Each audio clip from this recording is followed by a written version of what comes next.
And thanks for watching another Cardinals Nest here on HBC Channel 25. I'm Dean Beckman along with Sports Information Director Donny Nadeau and Pete Watkins joining us today as well. Pete is the head men's soccer coach for the Cardinals, and of course this is the sports show devoted exclusively to St. Mary's here on HBC. And Pete, thanks for joining us here on the show. A second full year now as head coach for the men's soccer team, and you are off to a 3-6 start.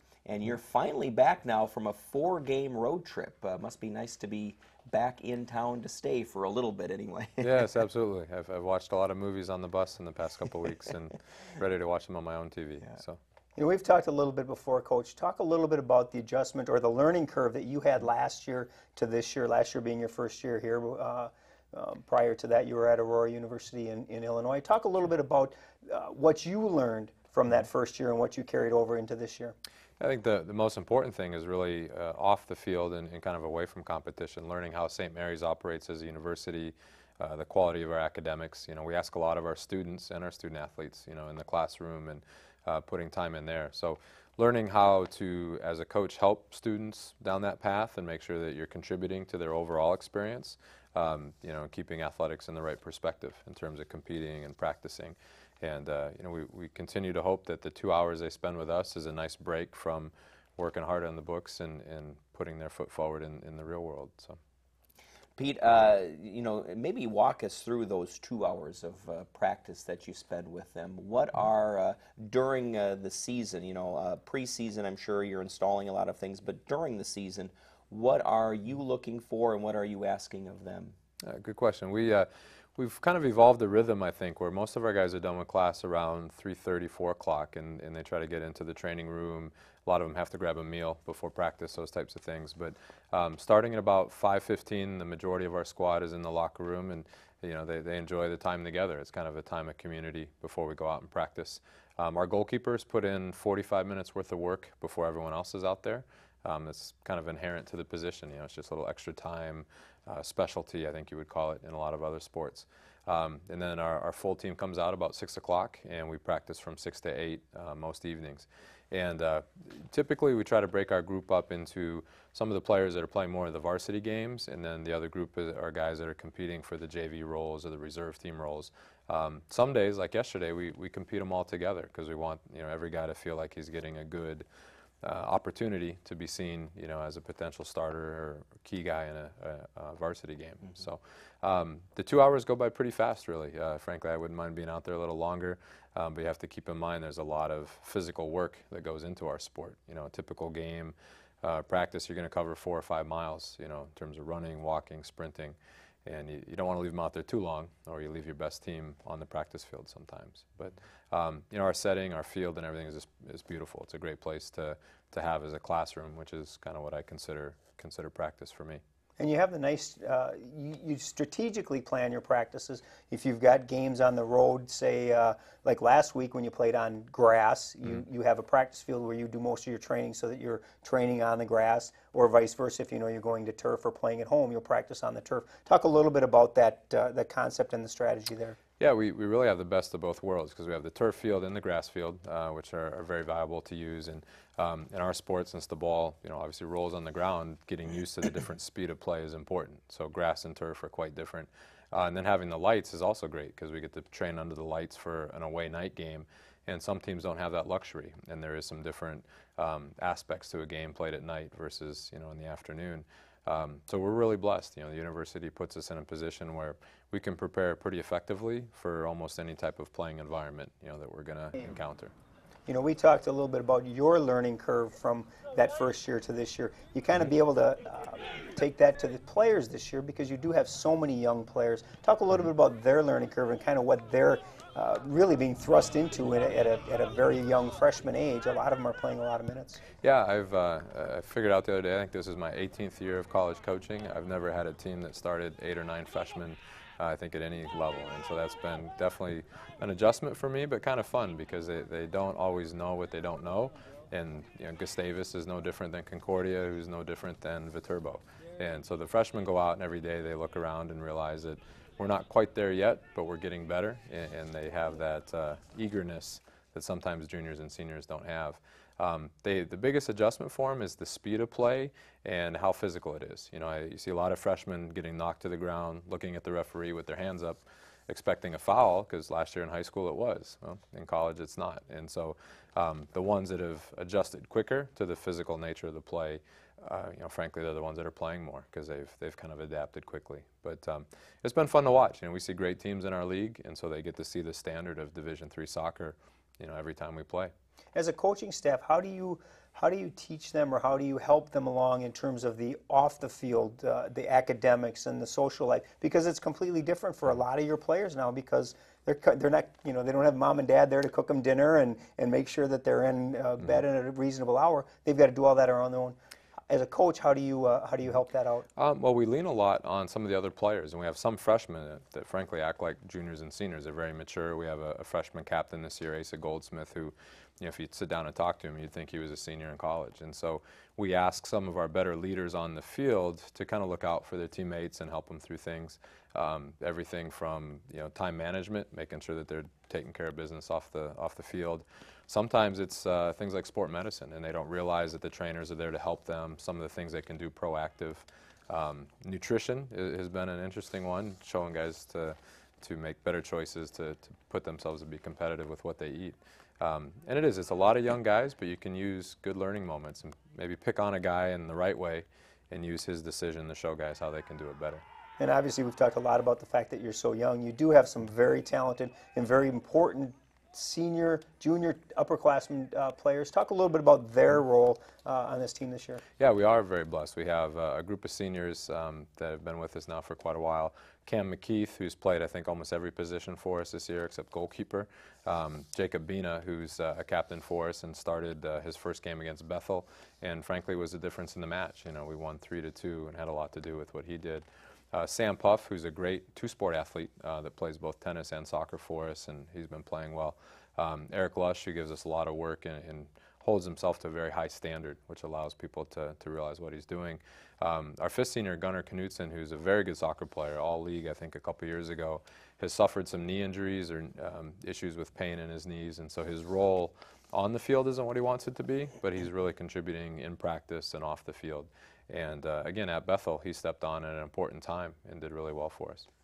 And Coach, you're off to a 3-6 start overall, 1-3 in the conference, and it seems to be a little more of an offensive mindset this year. Tell us about your philosophy as trying to kickstart that offense, which was suffering sort of when you got here a little bit. Yeah. I mean, last year we frankly just put our best athletes on defense and try to keep the games winnable late. Now we try to play. You know, sometimes that might be our biggest detriment as we open the game up and we look to score. And against really good teams like St. Thomas, who we lost to, I think, 4-3 in overtime, you know, you're going to give away some chances when you do that. But, you know, this year is part of the learning process. It's not just about the 2012 season. It's about this program as a whole. And so for our guys to learn how to play attacking soccer, they have to be willing to take some risks. And we scored, you know, some goals against teams. I don't think St. Thomas has given up 3 goals to too many teams. And for us to be able to do that shows we're making progress. The biggest part for our guys will be that next step.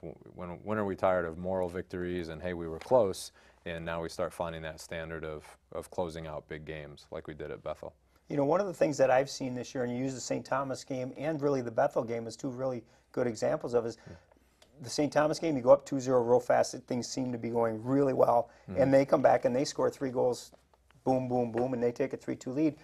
In the past, St. Mary's teams might have collapsed, thrown in the towel or whatever, but you guys didn't. You tied it up and unfortunately lost in overtime. And the same thing happened in the Bethel game where you were down and came back. It seems like this team is pretty resilient and they're not about to throw in the towel or not play an entire 90-minute game. Yeah, in fact, sometimes we play better after we've given up a goal. I haven't quite figured out how to do that without actually giving one up. But our guys do. It seems to wake them up and it really pushes the competitive juices for them. And a lot of it has to do with the type of freshmen that we brought in that have high expectations of themselves and their teammates. And, you know, we're not going out there just to spend an hour and a half kicking a ball around. You know, we want to be competitive. And even our practices, past couple of weeks, we've had some practices that felt like games because they're, you know, pushing each other to be at a high standard. And, you know, frankly, I came here to change the culture of the program, and that's what we're doing, and it's moving that way positively. And Pete, of course, you've had a 4-game road trip, now a 4-game homestand. So talk about the importance of these 4 games, 3 of which are conference matchups. Yeah, we're very excited to host Concordia Saturday. I think that's going to be a great game. They probably have a want to compete well against us. We beat them at their place last year, and so as I said to Donny earlier today, we know you can be the away team in this series and win. So I think just being at home, back on the turf, certainly being under the lights is fantastic. Our guys love the night games, and that really helps us as well. But we take it a game at a time, and so we're focused on Saturday and doing well there. And Pete, talk more. We talked off camera a little bit about your recruiting process, and you actually have a few different areas you can go. Of course, there's the high school teams, but then also club teams as well. So tell us how you go about that recruiting process. Yeah, the biggest thing for us is finding guys that fit the school. We want to find students whose academics fit what we're looking for. Most of them want a smaller university where they get personal attention, which is what our calling card is. So once they kind of get through that first hurdle or that first gate, from there we want to find players that make us better. We're in a good position this year where we have a very good base now of young players. We can be a little bit more selective in terms of the talent and does that kid make us better? If the answer is yes, we really put a lot of time into him. If he's very similar to some guys we already have, maybe St. Mary's isn't quite the right fit for him this year. And so we're looking forward to focusing on the top 15 or 20% of our recruiting pool this year because that's going to be where the next step lies for us, the difference makers. And you use the term "we" there. Obviously, we haven't mentioned that your right-hand man, Drew Taylor, really does a lot of recruiting along with you. And you guys seem to fit together really well. Your personalities seem to offset each other a little bit, so that you really get a good look at a lot of different talent. Yeah, he has a tremendous work rate. There's not a weekend that goes by where we don't have a presence at a tournament somewhere, and people see the St. Mary's logo and realize that we're putting the work in, which is what all good programs do. Loris, Dubuque, teams in our conference, St. Thomas, it's a 7-day-a-week, 12-hour-a-day job. That's just what it is, and he has the ability to do that well. He's also a bit of a pessimist with players, and so he can tell me, hey, Coach, he's a nice kid, and we'd like to have him in the program, but maybe he's not quite good enough this year, and that's probably good because sometimes I always see the good in players, and he can help us have a good standard that way. But yeah, for second-year assistant coach, the amount of work he puts in is phenomenal, and we're really lucky to have him. Our players don't always see that. They just see what we do at practice. They forget about the other 10 or 12 hours of the day that go into it too. Pete, how do you, from a recruiting standpoint, how do you try to match the school's academic culture with that of the student? I mean, you have to ask the student what are they interested in and make sure there's an academic fit at St. Mary's. How does that process work? Yeah, I think a lot of young people coming out of high school kind of have an end result. They know what they want to do for a living. They don't know quite how to get there, and they think that you have to pick a certain degree to get a certain job. And I think we can show them the value of a liberal arts education, where if they come in and take classes across a spectrum of interests, they'll learn how to think critically. They'll learn how to work in groups.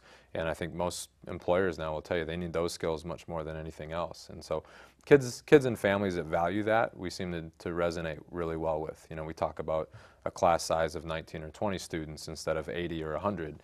And, you can kind of see the parents nodding along saying, yeah, I do want my son or daughter to have, they need to know their professor and they need to have a good relationship. So if they're looking for that environment, we find it a good fit. And we have some majors like sports management, pretty much all of our business curriculum, our sciences, we're so strong in those, we can compete really favorably with a kid who might be looking at a big state school, and there's no guarantee they'll even get into the med school that they want or the business college there. If they come to St. Mary's, they're probably a step ahead, and so those families seem to fit well with us. And Pete, as we said, you're in your second year at St. Mary's. What has gone better than maybe you even expected it would? Oh, that's a great question. I think just fitting into the community and the campus culture. It is a place when you step on campus from 8 o'clock in the morning until you're done with practice, you feel like you're part of something bigger than just your team or your program. And frankly, I wanted that. That was really important to me. I grew up in a college town. My dad was a college professor. Being a part of a community that helps young people as opposed to just being a coach trying to win games. That's pretty exciting. And people give back. Everybody from the lady at the Mugby Junction coffee place to the president, they know our kids' names, they talk to them, and I think that really that goes a long way, when you work in that environment. Well, and Pete, I see you and your family at most of the hockey games as well, a lot of the other sporting events, and it seems like there's that culture even within the athletic program where there's a lot of support for each other's sports. Absolutely, yeah. I mean, not everyone gets that. Not everybody gets to show up and watch college athletes compete and then get to see them on Monday, firsthand on campus. Our kids are really blessed to do that. And when you live in a college town and you have access to that, I think it's almost your obligation as a parent to have your kids around that. So, Coach, Saturday's game against Concordia is pretty much the midpoint of the season. As you look ahead to the rest of the season, what obstacles do you see, and where does this team need to go to get over that moral victories are okay and get back into the win column some more? I think our biggest challenge is, even though we're through St. Thomas, St. Olaf, and Gustavus, who are three very, very good teams in our league, the middle part of our conference is still extremely competitive, and we can't relax. We can't assume that the toughest games are over, because Concordia and Hamlin and McAllister, all those teams are trying the same thing we are. They need 3 points out of every game now. So we need to not be complacent, but take some confidence into those matches, expecting the win. Well, and Coach, perhaps the best attended game of the season will be coming up on October 6th. You take on Hamlin. That's family weekend at St. Mary's. It's under the lights. A 7 o'clock start. Should be a lot of fun. Family weekend, of course, draws hundreds of families from around the area. They come and visit the students at St. Mary's and can check out the soccer game that night.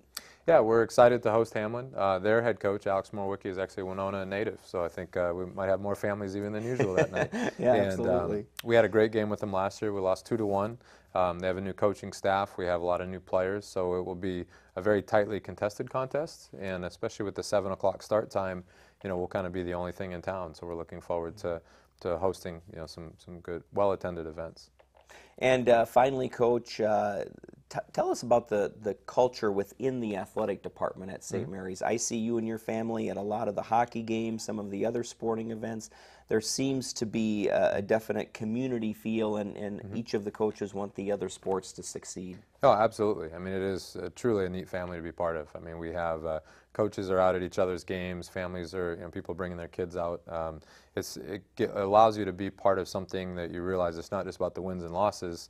While those are fun and exciting, you want to be part of a culture that respects what we do as a profession. And you have just tremendous support from every sport possible. We get golf teams come out and watch our games. We go out and watch the cross-country meet. I mean, that's what you expect in a small college, is to have that culture. And we're very blessed to be part of that. Okay, Pete Watkins, the head men's soccer coach for St. Mary's. Thanks for joining us here on the Cardinals Nest, and good luck the rest of the year, especially on this 4-game homestand coming up. Great. Thank you both. All right, thanks for watching. Stay tuned. Coming up next, Donny and I will recap the past week in St. Mary's athletics right here on the Cardinals Nest.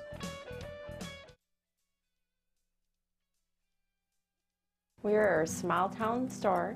Everything relies on our internet, our pumps, our registers, everything. So we need somebody that is willing to go that extra mile for us. Jill is awesome. She is very personable. When we call them, they react to us as if we are top on their list. And to me, that is #1. I've had excellent service. Call Jill and find out what excellent business service is like. So you know how some cable companies have these bundle deals where if you purchase their TV, telephone, and internet together, you save? At HBC, we're taking it one step further. Get your TV and phone service through HBC, and we'll give you internet absolutely free. That's right, free. And you still save money. Some packages can save you up to $660 a year, and it's all backed by our 30-day guarantee. The best part? Free internet is available to all customers, new and existing. Go to hbci.com to see which free internet package is right for you, or call 888-474-9995.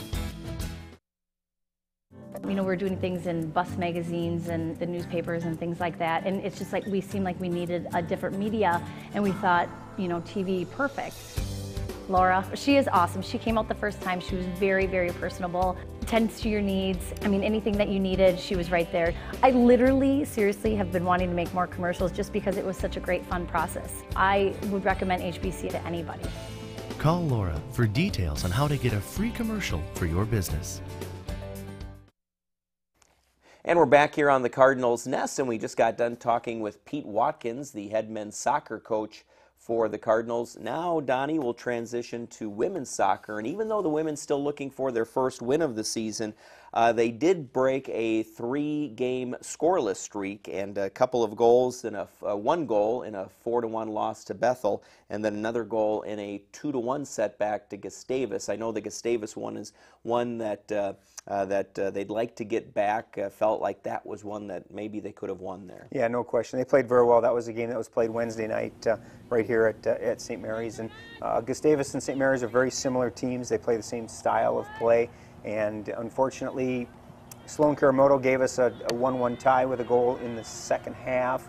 And with about 15 minutes left in the second half, Gustavus got the game winner. It was a game that, you know, the Cardinals had some good chances besides the goal from Sloan and weren't able to capitalize. And Gustavus, really, they got 2 opportunities and they cashed in on both of them, and that was the difference in the game. I know Coach Cassidy wasn't, was pretty disappointed in the fact that they weren't able to come away with a win in that game, but you know, they're playing very well. It's good to have Sloan back. Sloan was bothered by injuries early in the season and has scored both of the Cardinals' goals in the last 2 games, so it's good to see her back and at full strength and playing well. She's one of those people that you get her on the field and she's just the Energizer Bunny and just goes, and does definitely have a knack for putting the ball in the net.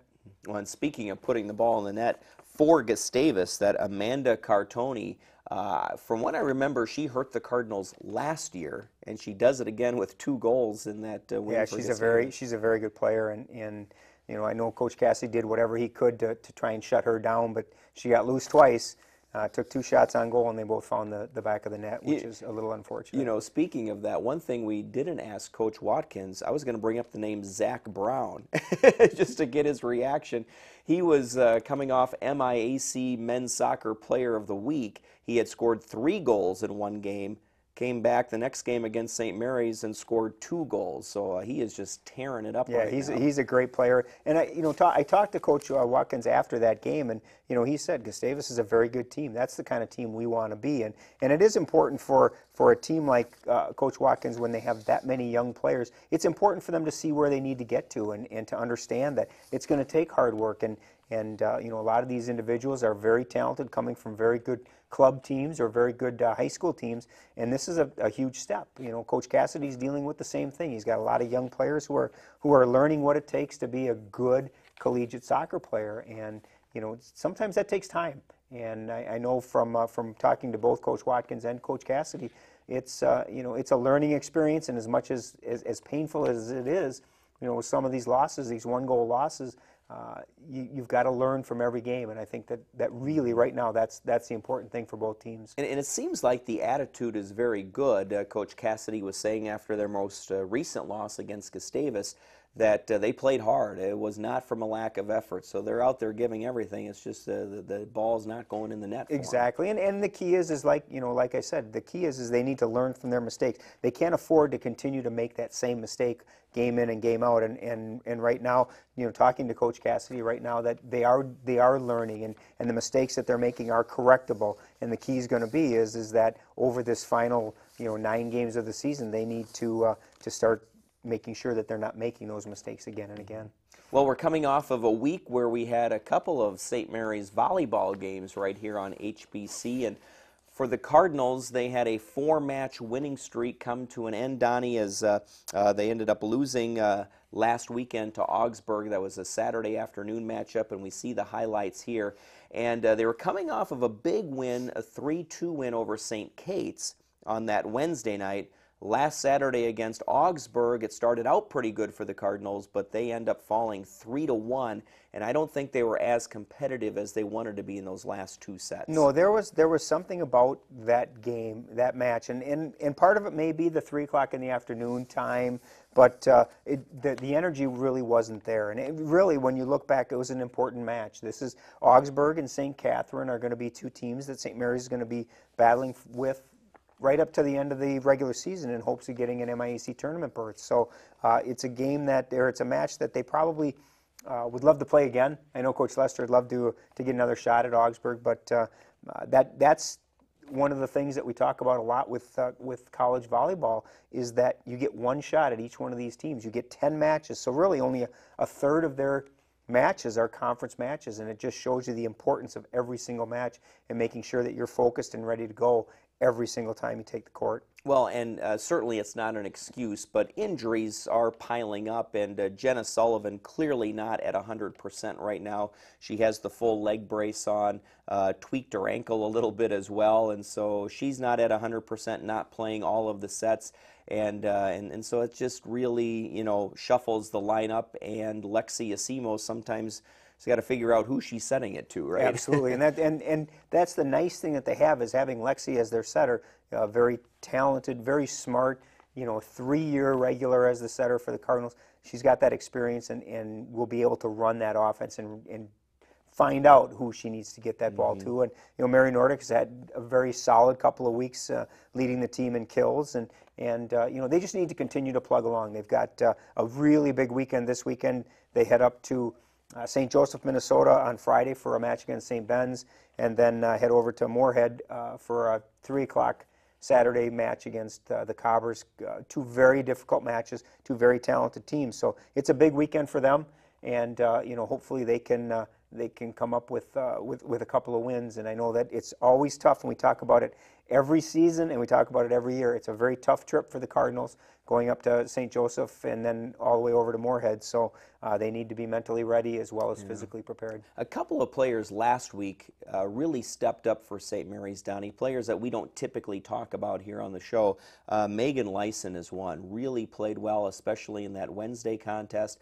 And then Megan Schultz on Saturday got a lot of playing time and came up big. And that's what Mike needs. You know, Coach Lester needs these players that are coming off of the bench or maybe don't see a whole lot of playing time. When they get in the match, they've got to be ready and they've got to be at the top of their game, because there's a reason Coach Lester's putting them in those spots. And you know, they've really done a nice job of coming through when they've needed to come through. And you're right, both of those two had outstanding weeks last week, the St. Catherine match and then the Augsburg match. And I wouldn't be surprised to see them in the games, in the matches for a longer period of time. You know, I'm often impressed by Coach Lester's demeanor on the sideline. Clearly it was evident to those of us who were there Saturday that looked like a different team from Wednesday. As you said, the energy level just didn't seem to be there. Yet he remained about the same demeanor on the sideline as what he had on Wednesday night when they were playing really, really well. And I think that kind of consistency really plays well with a young team like this. No question. And he's one of those people that's not going to panic. I've watched many times where a team would get on a big run and he wouldn't call timeout. He lets his players figure it out, and I think that's you know, that's a sign, one, of a good coach, but it's also a sign of a coach who's confident in his athletes, and he's allowing them to figure it out for themselves. You know, you get in a match like that, what's a coach going to tell you you know, when they have the other team's got a 6 or 7 point run? Let's stop them. Well, you know, let them figure that out. And you know, Coach Lester's coached for a long time, and he's a very talented coach, and you know, it's proven with all the postseason honors that he's had and his teams have had, and he lets his players figure it out, and when he knows he needs to step in there, he'll step in and get the ship righted. Donnie, no cross-country action from this past week, and they've got the No Limit Invitational at St. Mary's hosting that this weekend. And we hope to have Kevin Landrum, the women and men's golf coach, on the show next week here on the Cardinals Nest. And Donnie, they're going to be playing in the conference championships. Yeah, we're already talking conference championships for golf, which is huge. And the No Limit Invitational for the cross country is a really big event. There'll be about 10 teams here up at the St. Mary's Trails on Friday night. And very important for our teams. We kind of springboarded off of that last year. The guys really started to pick things up after that meet last year, so hopefully that's what will continue again this year. All right, that's going to do it for the Cardinals Nest here on HBC. Thanks for watching.